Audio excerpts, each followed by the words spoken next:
Peer সিস্টেমে সবচেয়ে বেশি লাভ হচ্ছে ছোট দলগুলোর। যেই পদ্ধতিতে আমরা আছি তাতে করে কিন্তু মানে সব মানুষের প্রতিনিধিত্ব নিশ্চিত হয় না। প্রপোর্শনেট রিপ্রেজেন্টেশনটা অনেক বেশি সায়েন্টিফিক, অনেক বেশি ডেমোক্রেটিক। আপনি যদি জনগণের মতামতের ভিত্তিতে সংসদ গঠিত হবে, সরকার গঠিত হবে, দেশ পরিচালিত হবে, যেই পদ্ধতিতে আমরা আছি, এটাও বহু দেশে আছে, তাতে করে কিন্তু মানে সব মানুষের প্রতিনিধিত্ব নিশ্চিত হয় না। যারা হেরে যাচ্ছেন অনেক ভোট পাওয়ার পরও, কারণ যিনি জিতেছেন তিনি তার চেয়েও বেশি ভোট পেয়েছেন, এক ভোট বেশি, সেই মানুষগুলোর কোনো মতামতের প্রতিফলন কিন্তু সংসদে বা সরকারে ঘটে না। যদি আপনি পিয়ার সিস্টেমে যান তাহলে সকল মানুষের মতামতের একটা প্রতিফলন ঘটে।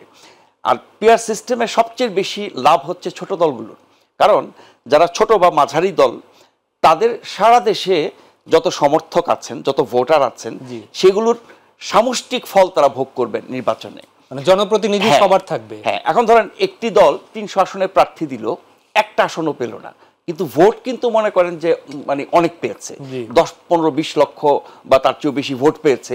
সেই মানুষগুলোর একটা মানে প্রতিনিধিও সংসদে গেল না, সরকারে গেল না।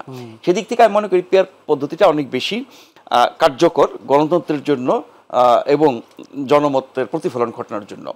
এখন পিয়ার পদ্ধতি নিয়ে বিএনপির আপত্তি আছে, অনেকের সমর্থন আছে। যখন সবকিছু মিলিয়ে জাতীয় সংলাপ হবে সরকারের সাথে, তখন হয়তো সিদ্ধান্তটা হবে। কিন্তু বিএনপি যেহেতু এই মুহূর্তে সবচেয়ে বড় দল, তারা আপত্তি করলে এই সিদ্ধান্ত হয়তো হবে না। আরো অনেক বিষয় আছে যেগুলোর ক্ষেত্রে সিদ্ধান্ত হবে না বিএনপি আপত্তি করলে। আমি একটা বিষয় আপনার এখানে বলে শেষ করি যে আপনি রাজনৈতিক ঐক্য, উনি বলছিলেন যে ওনার নেতা জাতীয় ঐক্যের কথা বলেছেন।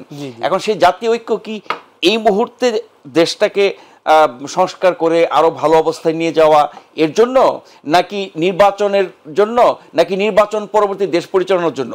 আমরা তো এই মুহূর্তেই কোনো জাতীয় ঐক্য দেখছি না। আন্দোলন পর্যন্ত যে ঐক্য ছিল সেই ঐক্য কিন্তু নানানভাবে বিভক্ত হচ্ছে এবং ফাটল ধরছে। ফলে জাতীয় ঐক্যের জন্য আমাদের হয়তো আরো অনেক চেষ্টা করতে হবে, আরো অনেক অপেক্ষা করতে হবে। এবং বাংলাদেশে বড় বড় ঘটনা ছাড়া আমরা জাতীয় ঐক্য দেখি না। ৭১-এ আমরা দেখেছি জাতীয় ঐক্য, ৯০-এ দেখি জাতীয় ঐক্য, ২৪-এ দেখি জাতীয় ঐক্য। কিন্তু ওই সংকটকালীন সময়ে যে জাতীয় ঐক্য তৈরি হয়, এরপরে নানান কারণে সে ঐক্য ভেঙে যায়। সেখানে ব্যক্তির স্বার্থ, দলের স্বার্থ, আরো অনেক রকমের স্বার্থ এসে যুক্ত হয় এবং অন্য অনেক পক্ষ এই বিভক্তির জন্য ভূমিকা পালন করে। হ্যাঁ, পাশের বাড়ির স্বার্থ, দূরের বাড়ির স্বার্থ সবকিছু এসে যুক্ত হয়।